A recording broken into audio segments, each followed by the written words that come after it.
చాయ్ rate వచ్చేసి 30 రూపాయలు, 2 చాయ్లకు 60 రూపాయలు అయినాయి.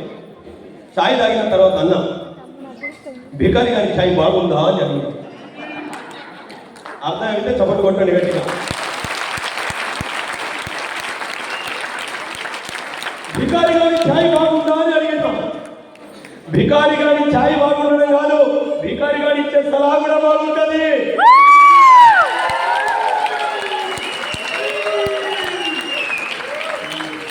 భికారి గారి ఇచ్చే సలహా కూడా బాగుంటుందని చెప్పి ఏమన్నా తెలుసా, కోట్ల వాస్తికి ఆలోచన అనుకుంటున్నావు కదా, కోట్ల ఆస్తి నీది కాదు కానీ మీ అయ్యది.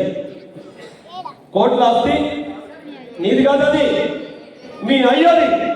మీ అయ్య ఆస్తి మీద నువ్వు ఎంజాయ్ చేయడం కాదురా, నీ ఆస్తి మీద నీ అయ్యని ఎంజాయ్ చెప్పి అప్పుడు నువ్వు కొట్టుకుంటున్నావు.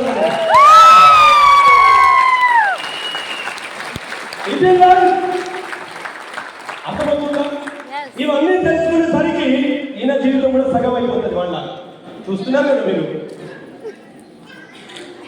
ఇలా అయ్యా అమ్మ మీద ఆధారపడి బతికే వాళ్ళు ఎవరైనా ఉంటే, స్టూడెంట్ నీకు చెప్పేది నేను కూర్చుంటుంది, అయ్యమ్మ మీద ఎవరైనా ఆధారపడి బతికే స్టూడెంట్ ఎవరైనా ఉంటే ఆ ఆస్తి నీది కాదు, నీ బతికే బతుకు కాదు.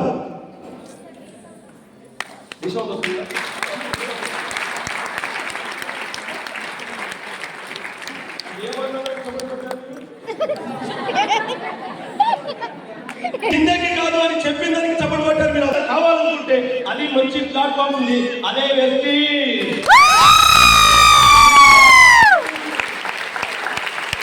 నువ్వెంతో ప్రూవ్ కావాలి, నువ్వెంతో ప్రూవ్ కావాలి.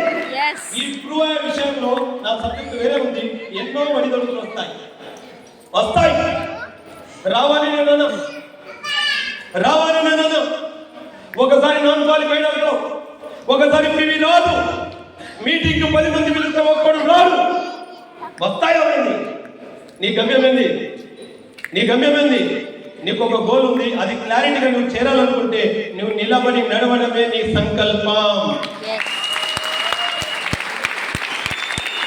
ఎంతమంది రెడీ ఉన్నారు?